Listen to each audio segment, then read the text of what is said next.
Start करते हैं chapter number 4, issue of debenture.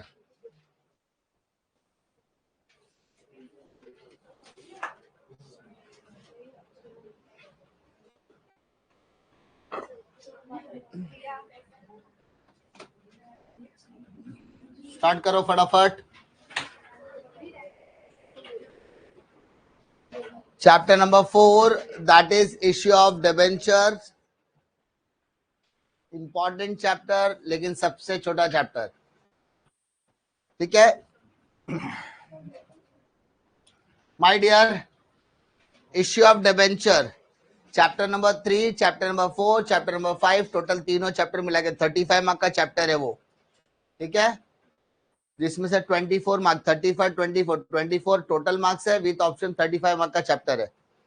So overall समझ में आ जाना चाहिए कि इसका ये तीनों चैप्टर का कॉम्बिनेशन में 35 मार्क्स है। अब चैप्टर नंबर 4 में क्या कहा है, issue of debenture. My dear, सबको पता डिबेंचर मतलब क्या होता है sir? It is a part of डेब्ट कैपिटल, है ना। ये एक डेब्ट इंस्ट्रूमेंट का टाइप है।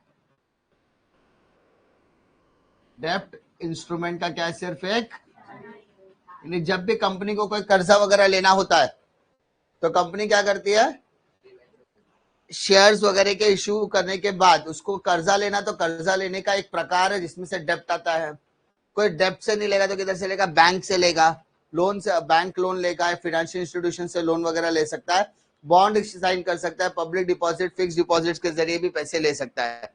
तो it is nothing but it's a part of your डेब्ट कैपिटल। समझा? अब यहां पर सबसे पहला क्वेश्चन अपने को क्या कहा है sir? What is the provision for issue of debenture? क्या बोला है sir? What is the provision for issue of debenture as per companies act 2013? बात समझ में आ रही है? हाँ है ना। तो अपने को प्रोविजंस पता, इस क्वेश्चन, इस चैप्टर के अंदर प्रोविजन एंड प्रोसीजर दोनों तरीके के क्वेश्चंस क्या बहुत ज्यादा इंपॉर्टेंट है। क्लियर है? अब पहला क्या दिया है, यानी जो भी बंदा डिबेंचर होल्डर है उसको किसी भी तरीके का वोटिंग राइट मिलने वाला, क्योंकि वो कंपनी का क्या होता है सर? क्रेडिटर होता है। कंपनी का वो क्या होता है? क्रेडिटर होता है। तो जो कंपनी का क्रेडिटर होता है उसको किसी भी तरीके का वोटिंग राइट मिलने वाला नहीं है। ठीक है, no voting right because he is the creditor of the company. Creditor को समय समय पर आप क्या देते हो पता है? इंटरेस्ट पे करते हो। क्या पे करते हो? इंटरेस्ट। ओके, उसके बाद types of debentures, there are 8 types of debenture. कितने टाइप के डिबेंचर्स है? कोई बताएगा? 8। पहला सिक्योर्ड और unsecured, registered bearer, convertible, non convertible, redeemable, irredeemable. 8 type के क्या है अपने पास? डिबेंचर्स। उसके बाद डिबेंचर सर्टिफिकेट। तो अगर आपने डिबेंचर खरीदा है तो बदले में आपको क्या चाहिए एज अ प्रूफ? तो with in the 6 months of the allotment of debenture आपको क्या मिल जाना चाहिए? डिबेंचर सर्टिफिकेट मिल जाना चाहिए। क्लियर है क्या? आगे उसके बाद payment of interest and redemption.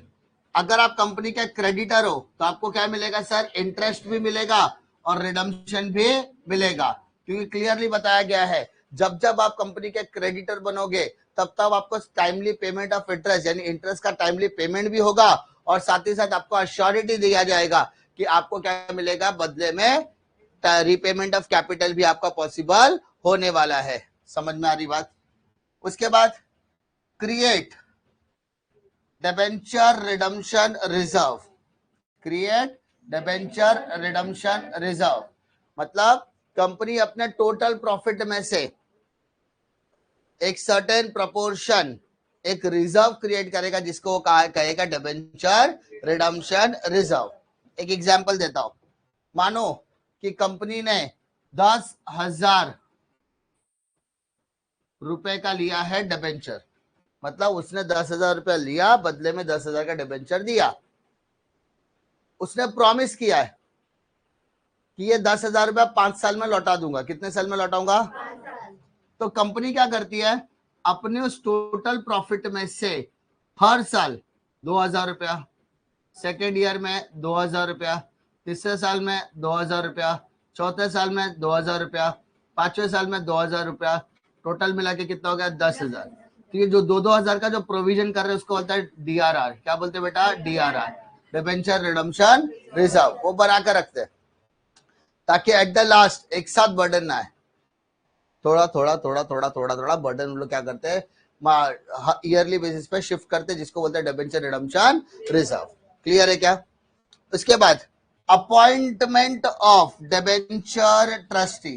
Sir ये डिबेंचर ट्रस्टी कौन होता है? In case of invitation to 500 और मोर पीपल, अगर आपने डिबेंचर के लिए 500 या उससे ज्यादा लोगों को इन्विटेशन दिया है, तो ऐसे डिबेंचर होल्डर के इंटरेस्ट को प्रोटेक्ट करने के लिए, ऐसे डिबेंचर होल्डर के राइट्स को प्रोटेक्ट करने के लिए कंपनी डिबेंचर ट्रस्टी को अपॉइंट करता है। किसको? डिबेंचर ट्रस्टी को। और जब वो डिबेंचर ट्रस्टी को अपॉइंट करता है तो वो दोनों मिलकर एक एग्रीमेंट बनाते हैं, जिस एग्रीमेंट का नाम है डिबेंचर ट्रस्ट डीड। क्या बोलते बेटा? Debenture trust deed. क्लियर है क्या? हाँ है ना? उसके बाद debenture trustees can approach NCLT, national companies for law tribunal. अब ये जो एनसीएलटी होती है, मतलब अगर डिबेंचर ट्रस्टी को ऐसा लगता है कि कंपनी डिबेंचर होल्डर के लिए कोई काम नहीं कर रही है या कंपनी के किसी डिसीजन के वजह से डिबेंचर होल्डर को इंटरेस्ट या उसके रिपेमेंट पे खतरा हो सकता है, तो ऐसे मौके पर debenture trustee national council for law tribunal या एक तरीके से कोर्ट में जाएगी, national court for law tribunal में जाएगी, जहां पर वो जाकर बताएगी कि जो कंपनी है वो पेमेंट ऑफ इंटरेस्ट और रिपेमेंट देने में क्या होने वाली है? डिफॉल्ट। मतलब वो पैसा लेके भाग सकती है या वो इंटरेस्ट नहीं देगी, डिफॉल्टर हो सकती है। ठीक है? कहां पर जाएगी? एनसीएलटी में। कब जाएगी? जब डिबेंचर का पैसा नहीं मिलने की आशंका है तब। समझा? Impose restrictions, impose restrictions. अब इम्पोज रेस्ट्रिक्शंस का मतलब क्या होता है? जब डिबेंचर ट्रस्टी को ऐसा लगता है, समझा? इम्पोज रेस्ट्रिक्शन, जब डिबेंचर ट्रस्टी को ऐसा लगता है कि assets of the companies are insufficient to redeem the principal amount of the debenture, it can approach NCLT. NCLT can impose restriction on the company to incur the further liability. यानी जब debenture trustee को ऐसा लगता है कि debenture holder का जो principal value है, वो प्रिंसिपल वैल्यू के बदले में उनको कोई ना कोई एसेट रखना पड़ेगा, ताकि अगर उन्होंने पैसा नहीं लौटाया तो एसेट बेचकर उनका पैसा लौटाया जा सके। अगर डिबेंचर होल्डर के डिबेंचर ट्रस्टी को ऐसा लगता है कि ये एसेट आर इनसफिशिएंट, एसेट्स काफी नहीं है, तब एनसीएलटी को अप्रोच करके एनसीएलटी ऐसे कंपनियों पे इंपोज करते कि आप और कर्जा नहीं उठा सकते। समझा? रेस्ट्रिक्शन डाल देती है कि आप और कर्जा मार्केट से नहीं उठा सकते क्योंकि आपके पास फंड्स इनसफिशिएंट है, आपके पास और एसेट नहीं जिसको आप बेचकर डिबेंचर को पैसा लौटा सको। समझा? डिबेंचर का पैसा डूबना नहीं चाहिए। क्लियर है? क्लियर है क्या? उसके बाद punishment for contravention of the companies act. अगर कोई भी कानून किसी भी तरीके के इंडियन कंपनीज एक्ट के किसी भी रूल से रेगुलेशन का पालन अगर नहीं करती है, तब कंपनी और उनके ऑफिसर्स को फाइन या इम्प्रिजनमेंट या दोनों हो सकता है। कंपनी को तो फाइन पड़ेगा, ऑफिसर्स को फाइन पेनल्टी दोनों लग सकती है या फिर जेल जाना पड़ सकता है। मतलब अगर आपने रूल से रेगुलेशन का पालन नहीं किया, आपने स्टॉक एक्सचेंज के रूल से रेगुलेशन का पालन नहीं किया, अगर आपने किसी भी तरीके के सेबी के रूल से रेगुलेशन का पालन नहीं किया, इंडियन कंपनीज एक्ट का पालन नहीं किया, तो ऐसे टाइम पे कंपनी और ऑफिसर्स दोनों पर फाइन या फिर जेल का प्रावधान भी लिखा गया है। दोनों में से एक या दोनों ही हो सकता है। क्लियर है क्या? अब सवाल आता है कि से प्रोविजन का क्वेश्चन मान लो एग्जाम में आ गया, कितने पॉइंटर्स लिखना होता है? तो बेटा प्रोविजन और प्रोसीजर, प्रोविजन और प्रोसीजर उसमें ट्राई करो पूरे के पूरे पॉइंट्स लिखने का, ठीक है, क्योंकि ये टेक्निकल क्वेश्चंस है, इसमें आप रफू चक्कर ऐसा आड़ पार नहीं कर सकते। प्रोविजन और एसपी के अंदर प्रोविजन और प्रोसीजर के जो भी क्वेश्चंस आप ऐड करोगे, ट्राई करो कि मैक्सिमम पॉइंट्स आप वहां पर लिख सको, चाहे वो 5 मार्क के लिए आए, चाहे वो 8 मार्क के लिए आए, ठीक है। 4 मार्क के लिए आएगा तो भी लिखना है, 8 मार्क के लिए आए तो भी वही लिखना है। बस ये करो कि एक्सप्लेनेशन शॉर्ट में करो, एक्सप्लेनेशन 1 लाइन में रहेगा तो भी चलेगा, डोंट वरी, उतना मार्क्स मिलता ही मिलता है। आपने ये पूरा आंसर एज इट इज लिख दिया, मान लो आपने लिखा no voting right dash, debenture holder are the creditor of the company, therefore he has no voting right, खत्म, एक लाइन में लिखा तो भी चलेगा। Second, types of debenture, there are 8 types of debenture, 8 type लिख तो 8 पॉइंट बन गया, 8 लाइन भर गया। फिर debenture certificate, the company must issue debenture certificate with in the 6 months of the allotment, एक लाइन में खत्म। एसपी में टेक्निकल टर्म्स है, इस वजह से एक एक लाइन का एक्सप्लेनेशन एक्सेप्टेबल है, समझा।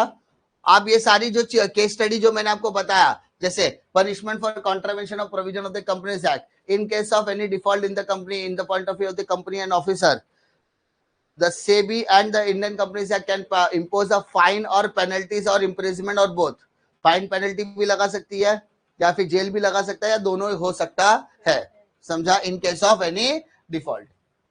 क्लियर है क्या? Now come to next, provision as per companies shares capital debenture rules 2014 रूल 18, वापस से प्रोविजन है, बट इस बार प्रोविजन, अच्छा क्वेश्चन में जरा पढ़ना कि प्रोविजन किस बारे में बोला है। पहला वाला प्रोविजन किसके बारे में था? कंपनीज एक्ट के हिसाब से था। दूसरा प्रोविजन किसके हिसाब से? शेयर कैपिटल या डिबेंचर के हिसाब से। समझ में आ रहा है? अब पहला प्रोविजन क्या कहता है, देखो, टेनर और सिक्योर डिबेंचर, आपका जो डिबेंचर होगा वो कौन सा डिबेंचर होना चाहिए? सिक्योर, तो उसका टाइम पीरियड कितना होगा? विद इन 10 ईयर्स, 10 साल के अंदर का टाइम पीरियड होना चाहिए। दूसरा, create a charge on asset, यानी अगर आपने कर्जा लिया है with the help of debenture, है ना, तो आप उसको क्या पे करोगे? सर प्रिंसिपल भी पे करना है, इंटरेस्ट भी पे करना है, मुद्दल भी पे करोगे, ब्याज भी पे करोगे, तो उसके लिए जो आप असेट गिरवी रखोगे उसके अंदर उसकी इतनी सोल्ड वैल्यू होनी चाहिए कि प्रिंसिपल और इंटरेस्ट दोनों निकल जाए। अरे बात समझ में आ रही है? मैंने मान लो 100 रुपया लिया एज अ डिबेंचर, तो मैं उसको बदले में कुछ तो गिरवी रखूंगा, तो जो गिरवी रखी हुई मॉर्गेज वैल्यू है उसकी मॉर्गेज वैल्यू में प्रिंसिपल और इंटरेस्ट दोनों ही होना चाहिए। मतलब मैं ऐसा सामान गिरवी रखो जिसको वो पैसा बोलते हैं बेचकर अपना पूरा पैसा बोलते ना वसूल कर सके, समझा। रिडम्पशन वाला वैल्यू डिबेंचर डिप्रिशिएटेड वैल्यू नहीं चलेगा। उसके बाद अपॉइंटमेंट ऑफ डिबेंचर ट्रस्टीज, ये हमने पढ़ा था कि प्रोस्पेक्टस इश्यू करने से पहले, लेटर ऑफ ऑफर इश्यू करने से पहले आपको किसको अपॉइंट करना है? Debenture trustee. सर ये डिबेंचर ट्रस्टी कौन होता है? डिबेंचर ट्रस्टी वो इंसान होता है जो गारंटी लेता है या जो कनेक्शन होता है किसके किसके बीच का? कंपनी और डिबेंचर, कंपनी और डिबेंचर होल्डर के बीच का, जो दोनों के बीच में लिंक होता है। कंपनी ने डिबेंचर ट्रस्टी को अपॉइंट किया ताकि मैं डिबेंचर के हक को, डिबेंचर के इंटरेस्ट को प्रोटेक्ट कर सकूं। अगर मुझे ऐसा लगता है कि कंपनी इनके राइट्स को प्रोटेक्ट करने के लिए कुछ नहीं कर रही है, इनका प्रिंसिपल भी नहीं चुका रही है, इनका ब्याज भी नहीं चुका रही है, इन दैट केस इस कंपनी को कोर्ट तक घसीटने का काम कौन करेगा? Debenture trustee. और अगर मैंने national court of law tribunal यानी कोर्ट को मैंने कन्विंस कर लिया कि ये कंपनी डिफॉल्टर हो सकती है, इंटरेस्ट और प्रिंसिपल नहीं चुका सकती, इन दैट केस एनसीएलटी इनकी लायबिलिटीज को भी रोक सकता है, और दूसरा इनके ऊपर फाइन या फिर इम्प्रिजनमेंट दोनों लगा सकता है अगर ये गलत पाए जाते हैं तब। क्लियर है? उसके बाद क्रिएट डिबेंचर रिडम्पशन रिजर्व, मैंने आपको बताया कि आउट ऑफ प्रॉफिट के मतलब कंपनी को जितना भी प्रॉफिट होता है उसमें से कम कितना परसेंट बेटा? At least 25% of the value of the outstanding debenture should be created as debenture redemption reserve. जितना भी आपका डिबेंचर बचा हुआ है उसका कम से कम 25% एज ए डीआरआर के तौर पे आपको क्या करना पड़ेगा? क्रिएट करना पड़ेगा। समझा? ये लाइन आपके लिए इंपॉर्टेंट है.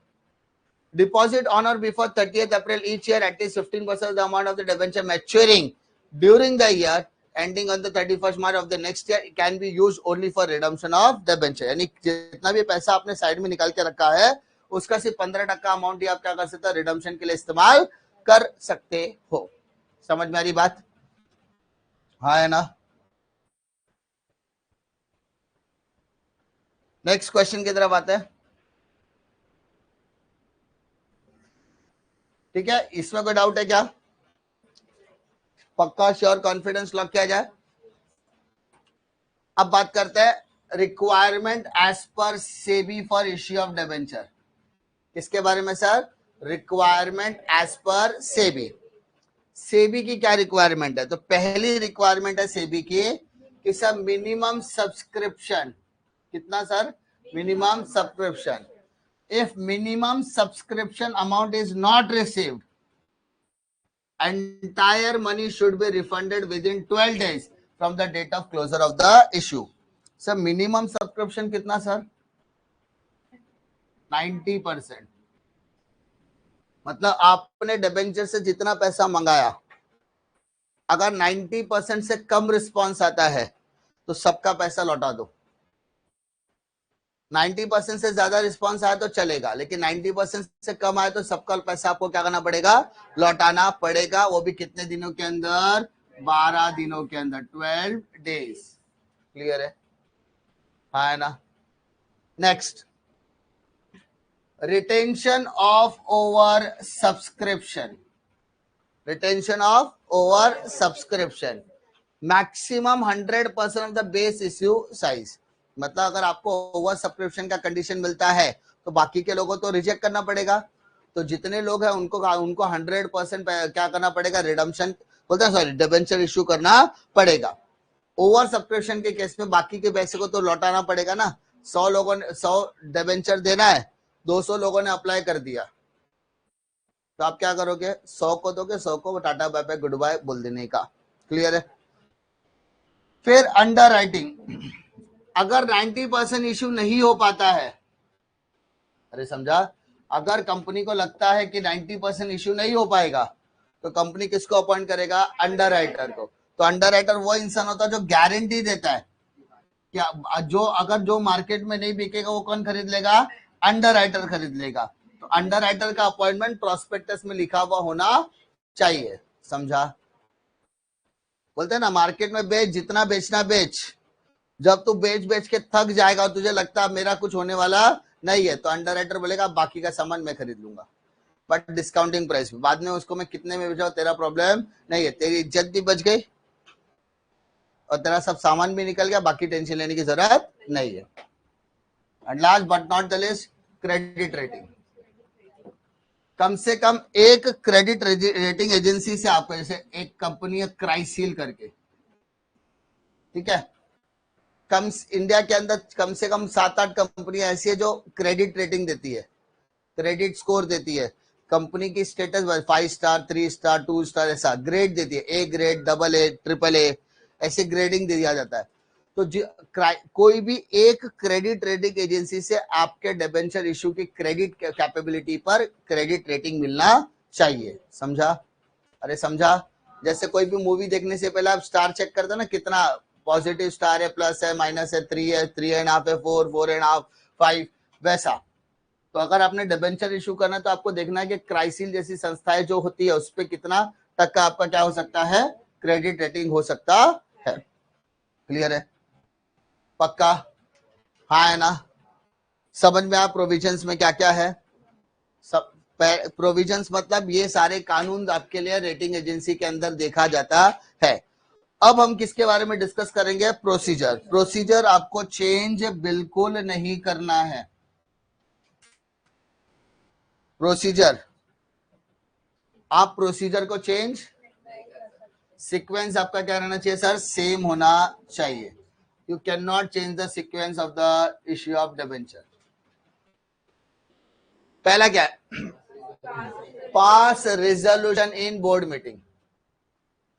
कंपनी के जितने भी बोर्ड ऑफ डायरेक्टर्स है वो सब मिलेंगे, बैठेंगे और क्या डिसाइड करेंगे, मीटिंग लेंगे। उस मीटिंग में डिसाइड होगा कि इशू के क्या टर्म्स एंड कंडीशन होने चाहिए, है ना। प्रोस्पेक्टस को क्या करना है सर, अप्रूव करना है।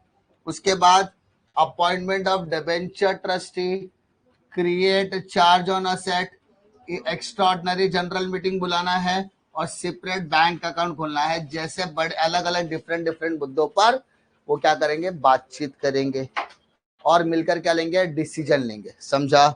फिर से बोल रहा हूं, बोर्ड मीटिंग में क्या क्या चीजों के बारे में डिस्कशन होगा, 5। पहला, terms of issue, terms and condition of the issue. दूसरा, प्रोस्पेक्टस इशू होगा, प्रोस्पेक्टस को अप्रूव किया जाएगा। तीसरा, डिबेंचर ट्रस्टी को अपॉइंट करना। चौथा, create a charge on asset. Extraordinary general meeting बुलाना है कि नहीं बुलाना वो भी डिसाइड करेंगे। लास्ट, एक सेपरेट बैंक अकाउंट आपको ओपन करना पड़ेगा।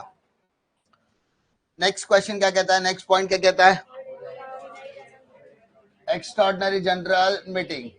अगर आपको अपनी बोरोइंग पावर बढ़ानी है, अगर आपको आपकी क्या बढ़ानी है सर, बोरोइंग पावर बढ़ानी है तो ही ईजीएम बुलाया जाएगा। अगर आपको अपनी बोरोइंग पावर नहीं बढ़ानी है तो आपको ईजीएम बुलाने की जरूरत नहीं है। ईजीएम समझता है extraordinary general meeting, borrowing power समझता है कर्जा लेने की काबिलियत। मैं एक मार्केट में जाऊंगा, 10,000 का मैं कर्जा ले सकता हूं, ये मेरी काबिलियत है। लेकिन मुझे लगता है कि मैं मार्केट से लाख रुपए का भी कर्जा ले सकता हूं, तो वो लाख रुपए का कर्जा लेने के लिए मेरे टर्म्स एंड कंडीशन में चेंजेस करना पड़ेगा। तो उसके लिए आपको क्या बुलाना पड़ेगा, EGM, extraordinary general meeting, borrowing power बढ़ाने के लिए। समझा। जब तुम छोटे बच्चे थे, बड़ी शरारत करते थे, छोटी छोटी बनते थे, तब तुम दुकान पे जाते थे। दुकान पे जाने क्या, अंकल अंकल मेरे को एक चॉकलेट दो, और अंकल देता था क्या, हाँ देता था, खाते में लिख देता था पापा के, यही होता था। जैसे जैसे आप बड़े होते गए, आपके खर्चे, तो पापा आप जाते जाते बोल के आते, देख भाई दिन का 50 रुपए ही इसको देना, बता दिया जाए 50 रुपए से ज्यादा इसको सामान देने का नहीं। अगर ये 50 का 100 करना तो आपको पापा को क्या करना पड़ता था, मस्का लगाना पड़ता था।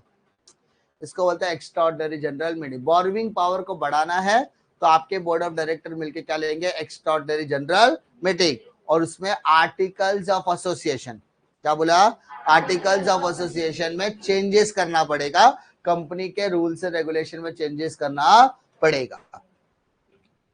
उसके बाद filing with the register of companies, filing with the register of company, company के रजिस्टर के पास 30 दिन के अंदर आपका प्रोस्पेक्टस जमा हो जाना चाहिए। उसके बाद ऑब्टेन क्रेडिट रेटिंग, आपको क्या लेना है सर, एक क्रेडिट रेटिंग लेनी है। मैंने बताया कहां से लेनी है, कम से कम एक एजेंसी से आपको क्या लेना, क्रेडिट रेटिंग लेनी है। फिर enter into the underwriting agreement, आपको अंडरराइटिंग एग्रीमेंट में आना पड़ेगा।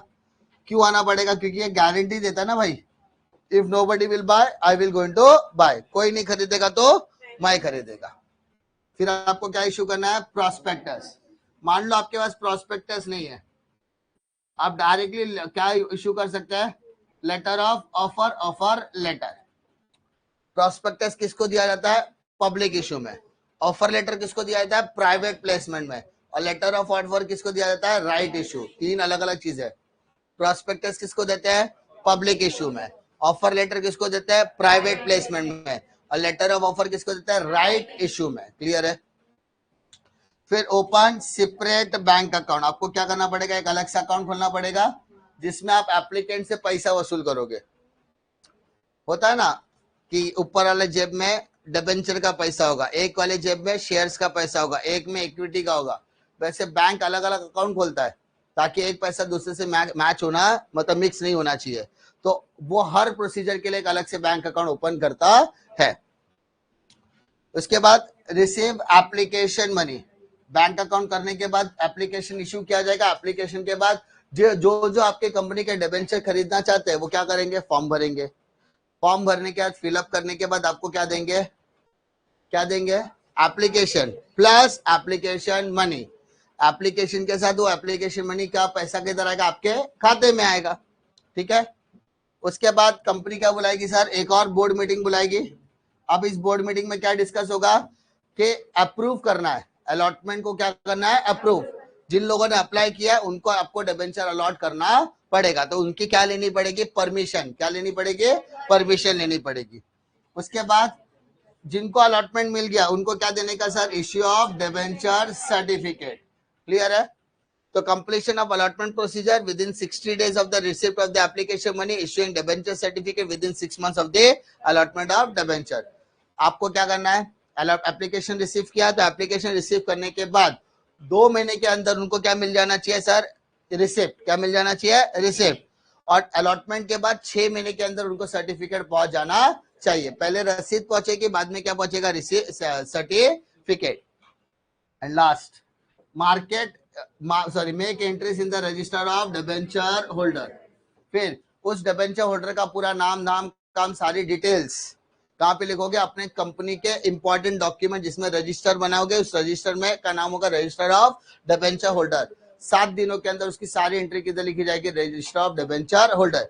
जैसे कॉलेज में तुम्हारा जीआर होता है, जनरल रजिस्टर नंबर होता है। अगर तुम्हारे बारे में किसी भी 10 साल बाद भी अगर कोई जाएगा अपने खुद के कॉलेज में, तो उसको पूछा जाएगा याद है आपको जीआर नंबर क्या है, तो अगर उसको जीआर नंबर याद है तो वो एक रजिस्टर खोलेगा, वो रजिस्टर खोलेगा तो जीआर नंबर से आपकी कंपनी की आपकी पूरी डिटेल बता देगा। पूरी डिटेल मतलब आपका नाम, आपके पापा का नाम, मम्मी का नाम, कौन से स्टैंडर्ड में थे, कब छोड़ा, क्यों छोड़ा, पास हुआ, फेल हुआ, सब बता देगा। एलसी लिया तो एलसी का नंबर क्या था, डुप्लीकेट एलसी चाहिए तो वो जीआर नंबर के बेसिस पे आपका एलसी बनता है। सारी डिटेल्स उसमें लिखी हुई होती है। उसी तरीके से हर कंपनी को क्या बनाना पड़ता है, रजिस्टर ऑफ डिबेंचर होल्डर। कब बनाने का, 7 दिनों के अंदर। समझा, क्लियर है। चैप्टर नंबर 4 इजी है, गिन के सिर्फ 2 ही क्वेश्चन है, प्रोविजन और प्रोसीजर। क्लियर है क्या, डिफिकल्टी श्योर, कॉन्फिडेंस लॉक किया जाए, हाँ है ना। जो चैप्टर छोटे हैं ना उसको आराम से करना है, लेकिन करना जरूर, ठीक है। और मैंने अभी आज इंपॉर्टेंट क्वेश्चन ऑफ इकोनॉमिक्स डाला, तो उसको भी देख लेना। ओसी का इंपॉर्टेंस दिया, इको का दिया, कल एसपी का भी इंपॉर्टेंस आ जाएगा, फिर अकाउंट्स के इंपॉर्टेंट क्वेश्चंस भी आएंगे। अभी धीरे धीरे सब आएगा। इंपॉर्टेंट क्या है, 1 शॉट लेक्चर चल ही रहा है अपना, और वो ऑलमोस्ट 50% कंप्लीशन की तरफ हो गए। अभी देखो नॉर्मली थियरी में आपको 3-3, 4-4 टॉपिक अपने थियरी के हो गए। अब देखो कि अगर शेड्यूल आगे चेक करोगे तो आपके बड़े बड़े एडमिशन, रिटायरमेंट, डेथ, डिसोल्यूशन, ये सारे चैप्टर्स बचे हैं जो 1-1 दिन 2-2 दिन में खत्म होगा। आधी जर्नी तय करना बाकी है, आधी ऑलरेडी हो चुकी है। इंपॉर्टेंट क्या है कि जो 21 दिन था उसमें से 8 दिन निकल गया, आज 9वां दिन है। उसमें से खाली एक लेक्चर हमारा बैकलॉग चल रहा है बस, जिसमें बिजनेस सर्विसेज का पार्ट 2 हो। बाकी वो आज कभी भी ऐसे जैसे चैप्टर नंबर 5 ले लूंगा तो छोटा टॉपिक है, तो उसके साथ मैं कभी भी मर्ज करके ले सकता हूँ, ठीक है। अपना मेन इंटेंशन सिंपल से भाई, जितना जल्दी हो सके उतना खत्म करो, लेकिन तुम्हारा बैकलॉग क्रिएट मत करो। अगर डेली का डेली काम कंप्लीट करोगे तो ऑब्वियसली आपको अच्छा खासा परसेंटेज मिलेगा, अगर तुम करते हो तो, वरना तो चल ही रहा है, ठीक है। चलो फटाफट, tata bye bye good bye.